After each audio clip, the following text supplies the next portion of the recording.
and welcome back to Lady Jane Books. Today I'm doing a full review of See What I Have Done by Sarah Schmidt.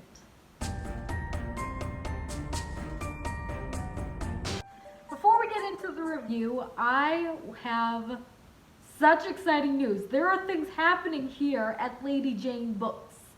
The first thing I want to address is that Lady Jane Books has now over 120 subscribers. That is bananas. Oh my goodness, I feel like I just did jazz hands like the last 2 videos, and now here I am doing more jazz hands, and I love it. I'm not complaining. It's a jazz hands party up in here. So let us commence with the sacred jazz hands ritual. We're doing 12 jazz hands. Ready? 1, 2, 3, 4, 5, 6, 7, 8, 9, 10, 11, 12. Whoop, whoop. 12 jazz hands, yeah. But as always, I am so thankful to each and every person who views my channel, leaves a comment, gives me a like, and subscribes. Thank you so much. I had no idea I would be starting 2021 with over 120 subscribers. Thank you guys so much. It means the world to me. The second very exciting news is that Lady Jane Books is now expanding. Lady Jane Books is now officially on Goodreads and Twitter. Look at you, Jane. Getting with the times. Getting with the times. I'm going to leave all of my contact info, handles, whatever you call them, in the description box. So if you want to follow me or friend me or just take a look and lurk, that's fine too. All of my information is going to be in the description box. Lady Jane Books now has a Twitter, and I also have a Goodreads account. Do I have any friends or acquaintances that make these things worthwhile? No, not yet. So I would love if anybody who is interested would stop by, say hi, tweet me, or friend request me on Goodreads. I'm going to leave all that in the description below, and I hope to see you there. Wild things happening. I'm telling you, wild things are happening. So now that all the administrative stuff is done, let's dive into See What I Have Done by Sarah Schmidt. See What I Have Done by Sarah Schmidt was published in 2017. I had been eyeing this book for a very, very long time, and I was so excited when I saw it on sale at Barnes & Noble's that I snatched it up.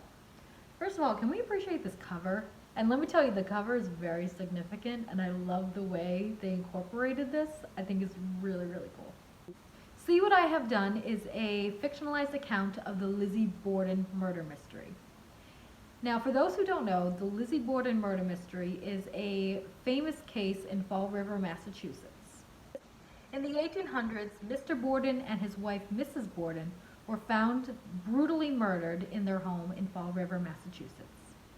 The prime suspect was their daughter, Ms. Lizzie Borden, as she was one of the only people in the home at the time. However, shockingly, Lizzie was acquitted. I'll get more into the hard facts about the case after I review this book, just in case people want to not be spoiled by my thorough knowledge of murder. The majority of this book takes place on August 4th in 1892 in the Borden home located in Fall River. It follows 4 character perspectives. There's Bridget, the maid, who lives and serves the Borden household. There's Emma, the oldest Borden daughter, Benjamin, who is a career criminal, and Lizzie, the slightly odd younger daughter of the Bordens. These are the 4 perspectives that we get insight into, although there are other characters such as Mr. Borden, his wife Mrs. Borden, who was his second wife, and Lizzie and Emma's stepmother. That's pretty important. As well as some minor characters such as the uncle and other maids and such like that. August 4th was the day that Mr. and Mrs. Borden was found murdered, and so the author really goes into what might have happened in the house that day, who were the players, what was the dynamic, and also it really focuses on his family history, so the dynamics of the family leading up to that day, what tensions there were, what alliances, who liked who and who didn't like who. So it was really like a family drama in that case, and that was a lot of fun to read. Of all the perspectives, I really enjoyed Bridget's perspective the most because I feel like she was the most reliable narrator in all of this. The others had a lot of unreliability to them. They had a lot of biases. Lizzie was just straight up deranged at points, so you didn't know what was going on with her.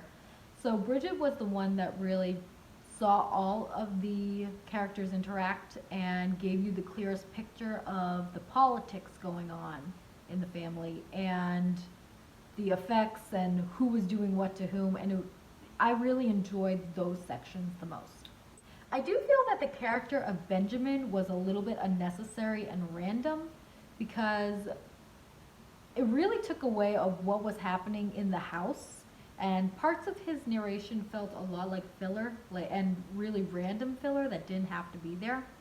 But towards the end of the novel, I saw why the author included his perspective, and I understand it, although I feel like it could have been done a little bit better.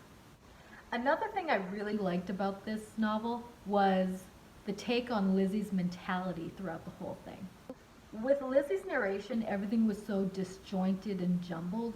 It really showed the author's perspective of her mental state that day, and it was very confusing at first because you didn't know what time it was or what she was really thinking about, and she would go off on these weird little tangents of things that didn't seem to matter. And I will say that was very confusing at the time, but I think the author did it in a way to show how odd Lizzie was and really try to get into her mind at the time, because Lizzie has been this really idolized figure in the murder mystery community. And I think that the author is trying to bring to light that maybe she wasn't mentally stable within this book. So that's how I rationalized that type of confusion. I also liked the characterization of the father's and Mrs. Borden's dynamic as well. The father was incredibly brutish, and I don't know if that was based on any historical fact or just impressions of because he was a victim of such a violent crime. I don't know. But I do think that this book did a really, really great way of kind of explaining why he was a victim and explaining his personality within this novel in such a really dry and uncomfortable way. And I feel like it was the same with Mrs. Borden, because she was incredibly overbearing, and showing how she interacted with her daughters was so grating in a way, and also how she interacted and almost manipulated the maid in many cases, Bridget. So I do think those characters were really interesting, although sometimes they did feel a little bit flat. There seemed to be a lot of really stagnant type of descriptions, and like everybody was basically miserable. Let's just call it as it is, Jane. Everybody in this was a miserable piece of crap. Let's just put it out there. Everyone was unhappy. Mr. Borden was unhappy. Mrs. Borden was really unhappy. She was making Bridget unhappy. Basically everybody here was like suffering. So that did kind of mesh all of their characters together, which is something that I didn't mind because I appreciated the writing style, but I could see annoy some people. And speaking of which, the one thing that really stood out to me for this novel was the writing style. It takes some getting used to. I'm gonna put that out front. It's not for everybody. The writing style is so, I almost want to say it was like starchy. I don't know if that's the right word, but it felt very starchy. The only thing that I can really think of is that it reminds me of a independent historical film with a lot of silence. And I know that doesn't make sense, but I promise if you read this book, you get it. It really reminds me of the feeling and atmosphere of The Witch, if you've ever seen that movie, where there's a lot of quiet scenery, but really beautiful, striking images, and even though there may not be that much dialogue, you get the dynamics through the imagery and what's happening. That's this book. As much as I really love this writing style, there was one drawback for me that the author did. I noticed that the author really relied on the advice of show, don't tell, but she took it to another level. I do feel that in many cases, the dynamics were not thoroughly hashed out for the reader to fully understand. It was like the author was trying to be a little bit too clever with the storyline and with her writing, and that she was trying to be very subtle about things that the reader should get.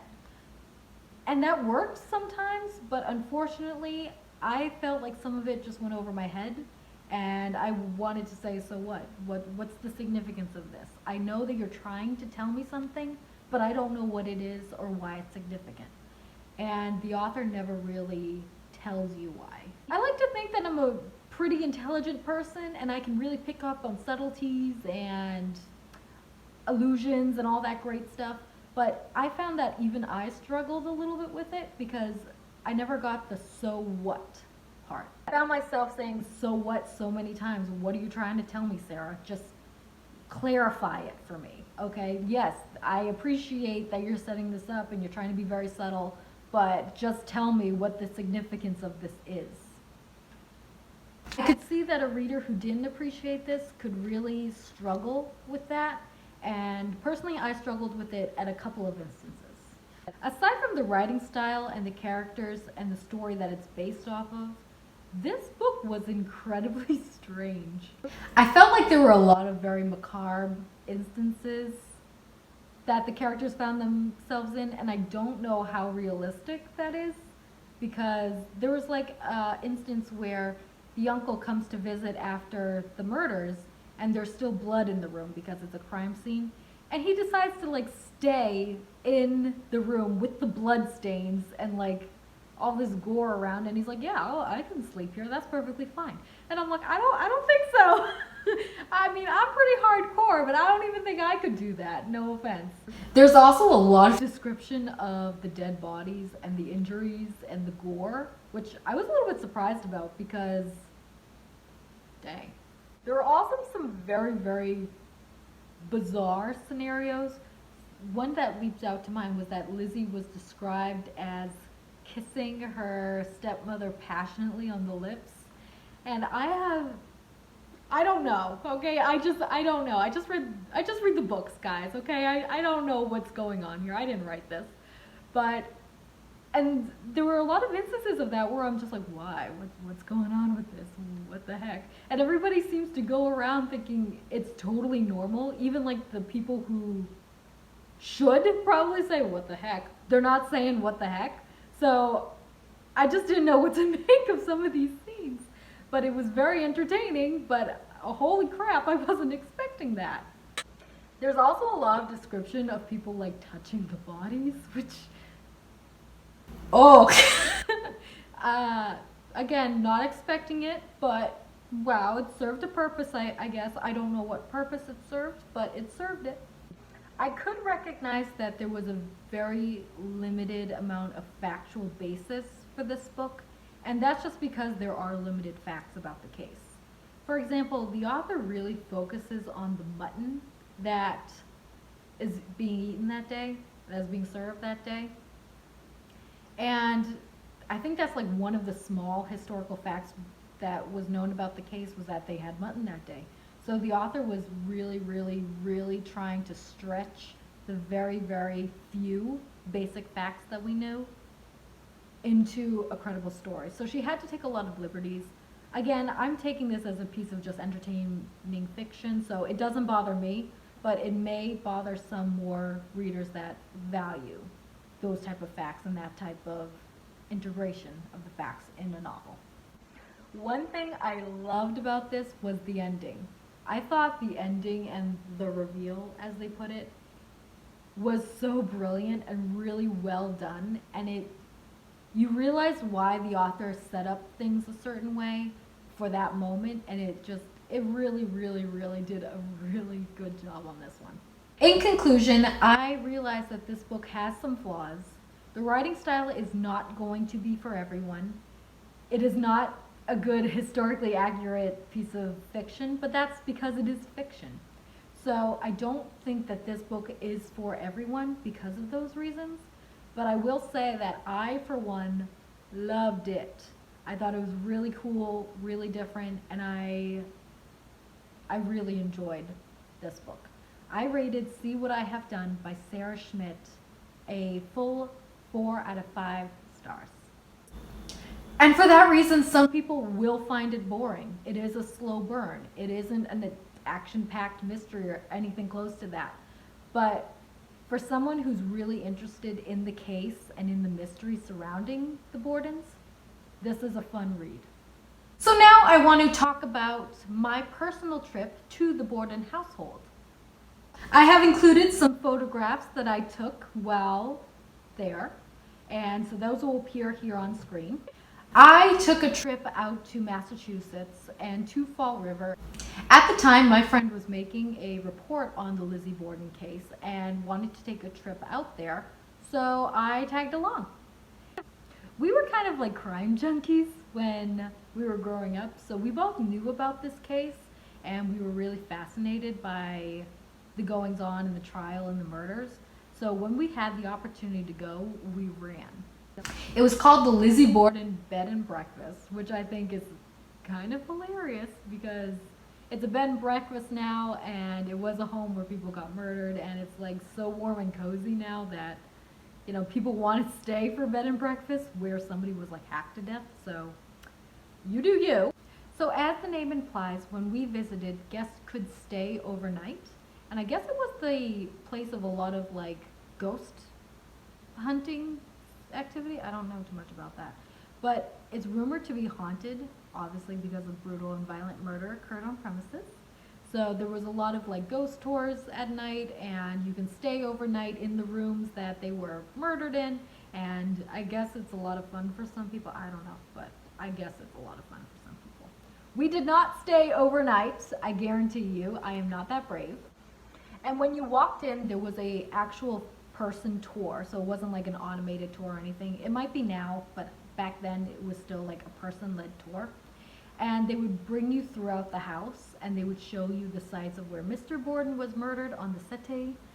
Mrs. Borden was murdered like upstairs, and about the kitchen, and the size of the house, because I guess it was really well preserved from when the trial and everything was taking place. So you really got a sense of how small the house is, and about the flow, and if somebody was in the kitchen, they could hear somebody in the living room. And it was really interesting to physically see the spaces. One thing I was not prepared for, though, was that they had a lot of displays of very graphic photographs of the bodies and like the post-mortems. I'm not going to put that up. I may have photographs of that, but I'm not going to put that up on the screen because I don't know the rules of YouTube quite well yet, and I don't feel right displaying somebody else in such a vulnerable position. So if you all waited this long to see some dead bodies, y'all sick and no. And so that's something that I was really shocked about because I didn't go in expecting to see such official photographs and such graphic material, because they were like really in there. They got all up in the injuries, and part of me was like, I don't know what I'm looking at, because you got the sense of how brutalized these people were. And so that's one thing that like really shocked me. I don't know if they still have it on display. I don't know if they're still open with COVID or all that stuff, but if you get a chance, go check it out. When we were there, the axe in question was not on the location of the house. Instead, I think it had gone to their town hall or something to be displayed, or a local museum. So we did take a trip to go look at it, and it looked like an old axe. I mean, there's not much else I can say about that. And I don't know if they ever proved that was the axe or not, but I know that they had an axe displayed in another part of the city that we did check out, and it was pretty cool. Unfortunately, when my friend and I went, we were there at a time of construction for the upstairs. I think maybe a pipe had burst or something, I'm not quite sure. But we weren't allowed to go into the bedroom where Mrs. Borden was found. So that was like kind of a bummer because we had paid and I wanted to see all this, but because of safety reasons, they couldn't have anybody up there, which I totally understand. But they did show us photographs of the room and Mrs. Borden in the room. So, I mean, second best, I guess. I will say from being in that house, it is a very, very eerie and heavy atmosphere. You can kind of tell that something bad happened, and there's a lot of pain and death within those rooms. So that was kind of interesting because I had never experienced a place like that before. And it's really hard to describe, but it was very, very evident to me. So to give you a little bit more background onto the case, the murders occurred on August 4th, 1892. And this is going to get into the more historical stuff, and that might be a little bit of a spoiler. So just a warning, if you don't want to know what happens, within the book or what happened historically or whatever, I would suggest clicking off now. Thank you so much for joining us. I really appreciate it. But I'm going to go into some more of what actually happened in history now. And that might spoil some people, so fair warning. There was a very famous and sensationalized trial where Lizzie was accused of the murders. Another really bizarre rumor of the trial that I couldn't find any historical accuracy on, but if it's true, holy crap. Allegedly, the skulls of both of the victims were displayed in the courtroom, and evidently nobody knew they had been exhumed. Could you imagine that? Like just being like, plunk, here you go. And, putting somebody's head on a table in front of the entire court and the witnesses and everything. That must have been a moment. Oh my gosh. That is where history is stranger than fiction, if that is true. Holy crap. And on June 20th, 1893, Lizzie Borden was acquitted of both murders. So technically the case remains unsolved because I don't believe that anybody else was charged. This caused a lot of public outcry as many people were convinced of her guilt. After the trial and acquittal, Lizzie and her sister, I believe, sold the house and then moved to another. The house that they moved into was called Maplecroft. And fun fact, in my research for this video, I realized that Maplecroft was actually really, really, really recently sold. I believe it was like in the last 2 years. So that was kind of cool, right? I could have lived in like an accused murderer's house. That could have been cool, right? I don't know. In the back of the book, there is a list of significant dates and what occurred on them. There is a rumor that Lizzie and Emma had a big fight in 1905, which resulted in Emma moving out very, very suddenly. The book then alleges that both parties changed their names or lived under assumed names, and they didn't speak to each other for the rest of their lives. Something that I find really interesting is that it appears that both Emma and Lizzie die within 10 days of each other in 1927. And if that's historically true, I find that incredibly uncanny. And lastly, it mentions that Bridget, the maid, outlives everybody and dies in 1948. Ooh, that was scary. That was chilling. That was a chilling one.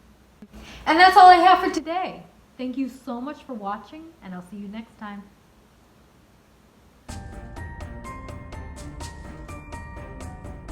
Today, I'm doing a full review of... Oh, See What I Have Done by Sarah Schmidt.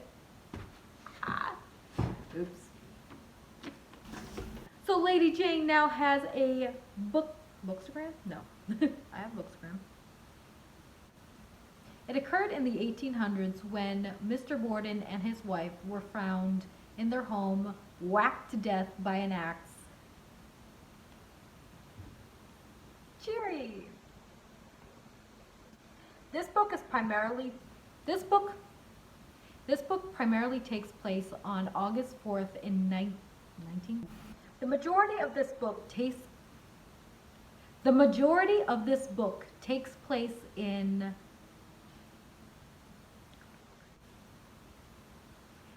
This writing style is incredibly unique. It's unlike anything that I have ever ridden? Have you ridden this, Jane? Gosh. At that time, a friend of mine was making a report on the Lizzie Borden. Hey. Mizzie B. Oh, that's bad. Lizzie B. Okay. The murders occurred. The murder accordion. What are you doing, Jane? What are you doing? Okay. The murders occurred. I can't say that now. Oh my God, accord. After the case and acquittal, Lizzie will let a falling out between Emma and Lizzie, which results in neither of them speaking ever again. Well, they speak, just not to each other. Okay, wow.